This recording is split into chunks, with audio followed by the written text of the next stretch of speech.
Hello दोस्तों, आप सब कैसे हैं। जैसे हमने कल चर्चा किया था सीआरआर और एसएलआर के बारे में, हमने बताया था कैश रिजर्व रेशियो और स्टैट्यूटरी लिक्विडिटी रेशियो यानी सावधिक तरलता अनुपात। आज हम जिस पे चर्चा करने वाले हैं जो मात्रात्मक उपकरण के अंतर्गत है उसका नाम है बैंक रेट। बैंक रेट जो बैंक रेट होता है रेपो रेट की तरह ही उपयोग होता है। आपको बता दें बैंक रेट के विषय में, आप देखेंगे कि जैसे कि रेपो रेट आया, हमारे जो की पॉलिसी बनती है, नीतियाँ बनती है, जैसे कि मौद्रिक नीति, उसमें हम रेपो रेट के अनुसार ही तरलता का बाजार में कमी या ज़्यादा करते हैं, मुद्रा की आपूर्ति बढ़ाते हैं या मुद्रा की कमी करते हैं। इस बैंक रेपो रेट से पहले बैंक रेट का ही उपयोग करते हैं, लेकिन इस समय मौजूदा हालत में बैंक रेट का उपयोग कम होता है। आप देखेंगे बैंक रेट और जो रेपो रेट है इसमें विशेष अंतर नहीं है, थोड़ा बहुत ही अंतर है। अगर बैंक रेट की परिभाषा की बात करें तो बैंक रेट वह दर होता है जिसपे आरबीआई जो है बिना सिक्योरिटी के दीर्घकाल के लिए लोन देता है कमर्शियल बैंकों को। अब आपके मन में प्रश्न उठा होगा तो वो तो आरबीआई भी रेपो रेट के अंतर्गत भी लोन देता, लेकिन रेपो रेट के अंतर्गत अल्पकाल के लिए लोन मिलता था, अल्पकाल के अंतर्गत लोन मिलता था। लेकिन बैंक रेट के अंतर्गत आपको दीर्घकाल के लिए लोन मिलता था। रेपो रेट के अंतर्गत आपको सिक्योरिटी रखना पड़ता था, कोई गवर्नमेंट सिक्योरिटी, सरकारी प्रतिभूतियां रखनी पड़ती थी आरबीआई के पास, तब आपको लोन मिलता था। लेकिन बैंक रेट के अंतर्गत आपको कोई लोन नहीं रखना है, आपको वैसे ही मिल जाएगा। बस बैंक रेट का निर्धारण होता है। यानी कि अगर बैंक रेट अगर हम पूछे तो क्या है, अगर क्या है बात करें तो क्या है, बैंक रेट वह दर है जिस पर आरबीआई आरबीआई क्या करता है, वह दर जिस पर आरबीआई क्या देता है, अल्प दीर्घकालिक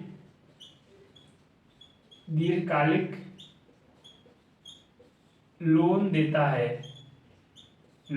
है कमर्शियल बैंकों को कमर्शियल बैंकों को। यानी क्या है, वह दर जिस पर आरबीआई दीर्घकालिक लोन देता है कमर्शियल बैंकों को। अब आपके मन में उठ रहा होगा कि रेपो रेट भी यही होता है। हमने बताया रेपो रेट में अल्पकाल के लिए लोन दिया जाता है और इसकी एक विशेषता है और एक चीज, यानी क्या हमने बताया, वह दर जिस पर आरबीआई दीर्घकालिक लोन देता है। यानी कि क्या होता है, जैसे कि अगर मुद्रा की आपूर्ति मार्केट में ज़्यादा बढ़ गई, महंगाई बढ़ गई है, तो बैंक रेट की आवश्यकता पड़ती है, क्योंकि अगर मुद्रा का जैसे अवशोषण करना है, सोखना है बाजार से, तो उसके लिए आपको क्या करना है, रेपो रेट की जगह आपको बैंक रेट का उपयोग करना पड़ेगा। क्योंकि इसका प्रभाव आपको महीने या 45 दिन 60 दिन में देखने को मिल सकता है। रेपो रेट के अंतर्गत आप तो अवशोषित कर लेंगे लेकिन किसी विशेष क्षेत्र में, लेकिन बैंक रेट का उपयोग करके आप इसका परिणाम उसकी रेपो रेट तुलना में अच्छा पा सकते हैं। जो बैंक रेट होता है एक तरह से डिस्काउंट रेट भी होता है। डिस्काउंट रेट मतलब इसलिए इसे बोला जाता है कि जो होता है यानी कि पुनर्बट्टा रीडिस्काउंट रेट, यानी पुनर्बट्टा पे खरीद फरोख्त किया जाता है। और हमने बताया कि वह दर जिस पर आरबीआई दीर्घकालिक लोन देता है। अब ये दीर्घकालिक शब्द है, दीर्घकालिक कितना दीर्घकालिक, 28 दिन तक, 28 दिन तक लोन देता है। वह दर कितना होना चाहिए, 4.5% या 5% तक है इस समय मौजूदा। तो क्या है, 28 दीर्घकालिक लोन देता है, यानी 28 दिन तक लोन देता है, यानी महीने के लगभग 28 दिन तक आप इस बैंक रेट के अंतर्गत लोन का उपयोग कर सकते हैं। बात आती है बैंक रेट और रेपो रेट के विषय में, अंतर के विषय में जान लें। अब आपको बताए कमर्शियल बैंक हमने बताया था, कमर्शियल बैंक कौन सा होता है, कमर्शियल बैंक के अंतर्गत क्या होता है, जैसे कि एचडीएफसी और आपका एक्सिस बैंक, आईसीआई, और उसके बाद आपका क्या हो गया, यस बैंक, और आपका कौन सा बैंक हो गया, पीएनबी, क्या नाम है, कोटक। ये सब आप कमर्शियल बैंक हैं, कोटक महिंद्रा बैंक। इनको भाई लोन की आवश्यकता पड़ती है तो ये दीर्घकालिक के लिए ये सब लोन लेते हैं। तो क्या अब हम जानते हैं, थोड़ा विभेद अंतर जान लेते हैं दोनों के विषय में। तो क्या क्या अंतर है, तो अंतर देखते हैं रेपो रेट के अंतर्गत और उसके बैंक रेट के अंतर्गत अंतर क्या है। अगर आप रेपो रेट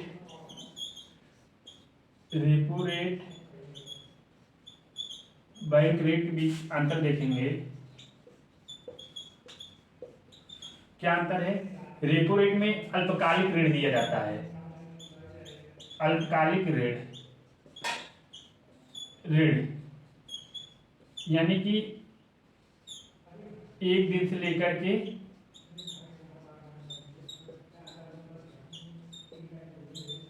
7 दिन,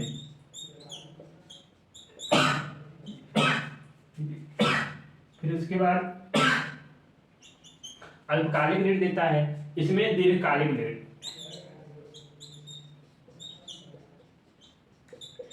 दीर्घकालिक ऋण यानी लगभग कितना दिन तक, मैक्सिमम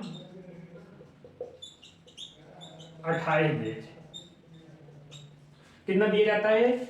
इसके अंतर्गत आप लोन पाएंगे आरबीआई से तो अल्पकालिक यानी अल्प समय के लिए एक दिन से लेकर के 7 दिन तक लोन का उपयोग कर सकते, उसके बाद आपको आरबीआई को लौटा देना है। और इसके अंतर्गत दीर्घकालिक ऋण आपको मिलता है। दीर्घकालिक मतलब कि मैक्सिमम 28 दिन तक इस लोन की राशि का आप उपयोग कर सकते हैं, उसके बाद चुका सकते हैं। फिर उसके बाद क्या अंतर होता है, इसमें आपको गौर प्रतिभूतियों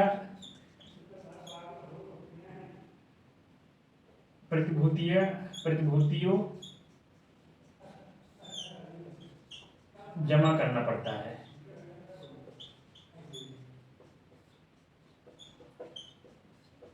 इसमें क्या है, जो प्रतिभूतियां है, सरकारी प्रतिभूतियां हो गई, उसको किसके पास जमा करना पड़ता है।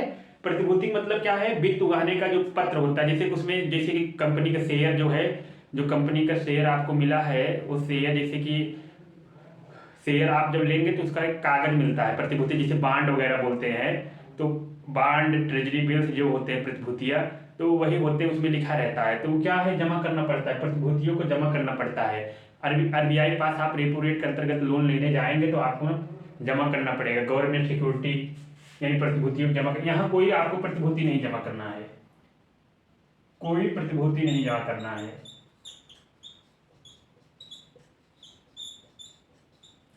भूति जमा नहीं करना है।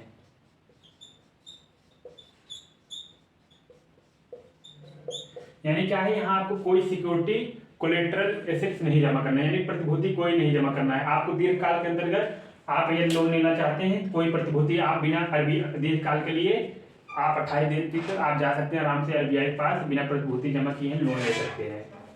ये होता है, डिफरेंस होता है। इसमें अल्पकालिक ऋण दिया, इसमें प्रतिभूतियों जमा किए करना पड़ता है, लेकिन इसके अंदर दीर्घकालिक ऋण दिया जाता है, कोई प्रतिभूति नहीं जमा करना पड़ता है। यही इसी को हम बोलते हैं बैंक रेट बोलते हैं।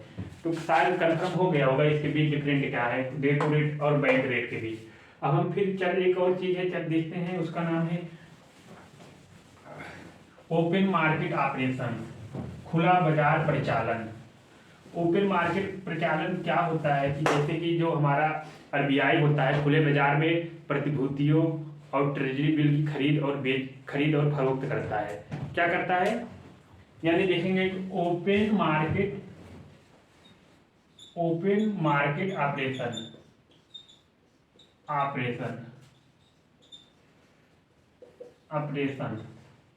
यानी खुला बाजार परिचालन,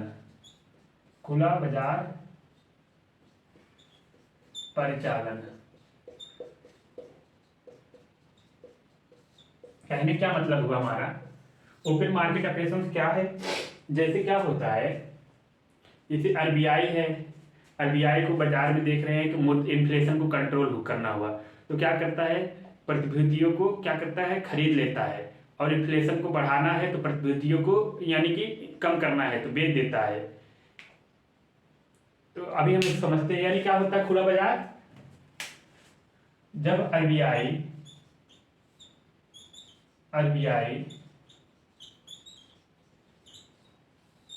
क्या करता है, जब आरबीआई खुले बाजार में प्रतिभूतियों प्रतिभूतियों एवं क्या, जब आरबीआई खुले बाजार में प्रतिभूतियों ट्रेजरी बिल्स की क्रय विक्रय करता है, यानी खरीदता है बेचता है, क्रय विक्रय करता है। यानी क्या है, जो आरबीआई है खुले बाजार में, यानी खुले बाजार में आरबीआई कोई मार्केट में जाके बॉम्बे स्टॉक एक्सचेंज नहीं बेचता है, वो कमर्शियल बैंकों के माध्यम से जो आरबीआई है प्रतिभूतियों की खरीद फरोख्त करता है। जब आरबीआई को ऐसा एहसास होता है कि इन्फ्लेशन बढ़ गया, जैसे कि क्या होता है इसका प्रभाव अगर हम बात करें, जैसे कि प्रभाव बात करें, अब आरबीआई को इन्फ्लेशन को कंट्रोल करना हुआ, इन्फ्लेशन को अगर कंट्रोल करना हुआ तो क्या होगा, अगर इन्फ्लेशन को कंट्रोल करना है तो क्या करेगा आरबीआई ये करेगा, मुद्रा को जो है प्रतिभूतियां जो है कमर्शियल बैंक से खरीद लेगा और मुद्रा छोड़ देगा, यानी कि प्रतिभूतियां खरीद लेगा। इससे क्या होगा, मार्केट में मनी सप्लाई बढ़ जाएगी, यानी कि मनी सप्लाई बढ़ जाएगी। मनी सप्लाई जब बढ़ जाएगी, लोगों की जेब में पैसे आएंगे, इन्वेस्टमेंट बढ़ेगा,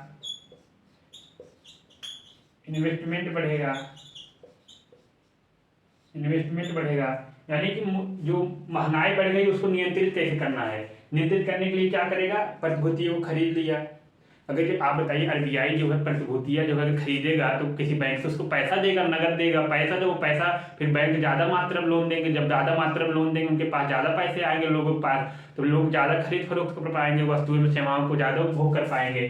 जैसे कि उसको और साधारण भाषा में समझाएं, जैसे मान लीजिए ऐसे समझाते प्रभाव, जैसे मान लीजिए अभी हम साधारण भाषा आरबीआई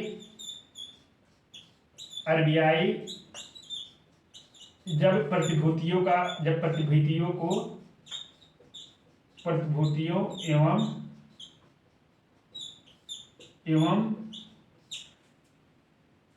आरबीआई जब प्रतिभूतियों एवं ट्रेजरी बिल टी बिल्स जिसे बोलते हैं, टी बिल्स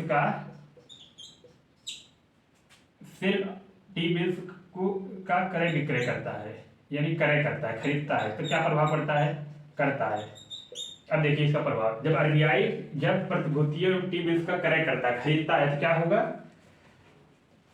आप बताइए, जब आरबीआई टी बिल्स को खरीदेगा तो इससे क्या प्रभाव पड़ेगा। प्रभाव नंबर 1 पड़ेगा ये कि मनी सप्लाई बढ़ जाएगी मार्केट में, मनी सप्लाई यानी मार्केट में जो है मुद्रा की आपूर्ति बढ़ जाएगी। जैसे कि मान लीजिए अब एचडीएफसी से उसका जो है प्रतिभूतियां आरबीआई खरीद लिया, आरबीआई जैसे मान लीजिए उसके पास 1 लाख करोड़ रुपए के शेयर थे, तो उस शेयर को आरबीआई ने खरीद लिया, उसके बदले उसको कैश दे दिया। अगर जब कमर्शियल बैंक एचडीएफसी पीएनबी यानी कि कोटक महिंद्रा बैंक पास जब कैश आ जाएगा, उस कैश को ज्यादा मात्रा में लोन देंगे, इससे मनी सप्लाई बढ़ेगी नहीं। जब अच्छा बताइए, जब मनी सप्लाई बढ़ेगी, जब पैसा लोगों की जेब में आएगा, जब पैसा आएगा तो कीमतें भी बढ़ेंगी नहीं, यानी कीमत वस्तु यानी प्राइस भी इंक्रीज होगा, और उसके बाद जब प्राइस इंक्रीज होगा फिर वस्तुओं से यानी क्या और बढ़ेगा, जब प्राइस बढ़ेगा इन्वेस्टमेंट भी, यानी कि अनएम्प्लॉयमेंट भी घटेगा। ये सब प्रभाव होते हैं। आरबीआई जब प्रतिभूतियों टी बिल्स का क्रय करता है, यानी जब देखता है कि जैसे कि ग्रोथ रेट रुक रहा है, जैसे क्या करता है, ग्रोथ रेट रुक रहा है, तो ग्रोथ रेट को जो रुका हुआ है, हमारी आर्थिक समृद्धि नहीं बढ़ रही है वृद्धि, तो उसके लिए क्या करता है आरबीआई ने प्रतिभूतियों और टी बिल्स को खरीद लिया। जब खरीद लिया, लोग कमर्शियल बैंकों के पास पैसे बहुत ज़्यादा मात्रा में जाएंगे, जो कमर्शियल बैंक पास अगर जब पैसे आएंगे ज़्यादा, जब पैसे रहेंगे उनके पास नगद, तभी तो लोन देंगे, तो बहुत सारे लोगों को लोन देते हैं। इसके तरीका होता है, आरबीआई जब प्रतिभूतियों टी बिल्स का क्रय करता है। अब हम देखते हैं आरबीआई जो है जब प्रतिभूतियों को बेचता है, क्या प्रभाव पड़ता है। आरबीआई सिक्योरिटी के लिए हिंदी में बोलते प्रतिभूति एंड टी बिल्स को सेल करता है, तो क्या प्रभाव पड़ता है, इसका इफेक्ट क्या पड़ेगा, प्रभाव देखिए जब इसका इफेक्ट करें, जब बढ़ेगा, जब देखिए जब आरबीआई जो है, जब क्या करेगा, परचेज कर, आरबीआई जो है खरीद लेगा, यानी नहीं, सिर्फ सिर्फ बेचता है। आरबीआई जब बेचता है, अब क्या होगा, उल्टा देखिए, आरबीआई ने सोचा महंगाई बढ़ रही है, तो महंगाई बढ़ने से रोकने के लिए उन्होंने क्या किया, आरबीआई अपनी प्रतिभूतियां बैंक, जो कमर्शियल बैंकों को बेच दिया। तो कमर्शियल बैंक जो प्रतिभूतियां खरीद, कमर्शियल बैंक पास जो कैश थे, पैसे थे, नगद और सोना कैश थे, जो उनकी उसको आरबीआई दे दिए। तो उनके पास, बैंकों के पास पैसे कम हो जाएंगे। जब बैंकों के पास पैसे कम हो, मनी सप्लाई कम हो जाएगी बाजार में। बताइए, मनी सप्लाई जब कम हो जाएगी, मनी सप्लाई कम हो गई, जब मनी सप्लाई कम हो जाएगी तो लोग, वस्तुओं सेवाओं का प्राइस भी कम हो जाएंगे, नहीं लोग खरीदने की जेब में पैसे ही नहीं रहेंगे। जब प्राइस ही कम हो जाएंगी तब इन्फ्लेशन नियंत्रित हो जाएगी, नहीं इन्फ्लेशन कंट्रोल, इन्फ्लेशन कंट्रोल हो जाएगा। इससे हमारी क्या, और इसके अलावा हमारा जो है इकोनॉमिक ग्रोथ भी प्रभावित होता है, यानी इकोनॉमिक ग्रोथ रुक जाएगा, कम इकोनॉमिक ग्रोथ में कमी आ जाएगी, क्योंकि बैंक के पास पैसे हैं नहीं। तो क्या होता है, जैसे बैंक के पास अगर पैसे हैं, अब बताइए जो हम सबके पास आता है पर्सनल लोन, जो बैंक हमें देते हैं पर्सनल लोन, जैसे कि एजुकेशन लोन लेते हैं, मैरिज लोन लेते हैं, साथ ही साथ क्या होता है, जैसे कि हम गाड़ी खरीदने के लिए 2 व्हीकल लोन लेते हैं। इन लोन लेने के लिए बैंक लोन देता है, एचडीएफसी हो गया, आईसीआई हो गया, एक्सिस हो गया, और ये सब जो बैंक हम सबको लोन देते हैं, वो लोग कहाँ से पैसे पाते हैं, वो उनको आरबीआई देता है। तो आरबीआई मन करेगा, वो प्रतिभूति जो है, कभी आरबीआई को लगता है कि बाजार में अगर महंगाई ज़्यादा बढ़ रही है, तो महंगाई बढ़ रही है तो उसे, तो क्या करेगा आरबीआई, कमर्शियल बैंकों से जो है, एचडीएफसी बैंक का कम, और इसके मतलब आईसीआई बैंक से, इन सबसे उनकी प्रतिभूतियों को, अपनी जो आरबीआई अपनी प्रतिभूतियों को बेच देगा, गवर्नमेंट सिक्योरिटी जो बेच देगा, सेल कर देगा, और उनसे जो है कमर्शियल बैंक को कैश ले लेगा, यानी कि गोल्ड ले लेगा, और उसके बाद पैसा ले लेगा नगद के रूप में। जब अब बैंकों के पास पैसे रहेंगे ही नहीं, तो पैसे कहाँ से दूसरे व्यक्ति को लोन देंगे। यही सब तरह तरह की होती हैं, इसका प्रभाव यही, मनी सप्लाई एकदम, इसका भी ओपन मार्केट, खुला बाजार परिचालन, ओपन मार्केट ऑपरेशन का भी उपयोग करती हैं। ठीक है, इसी के साथ धन्यवाद का हम चर्चा करते हैं, जैसे कि EMSF और EMCLR के बीच में क्या क्या संबंध है, क्या क्या है। ठीक, ओके, धन्यवाद।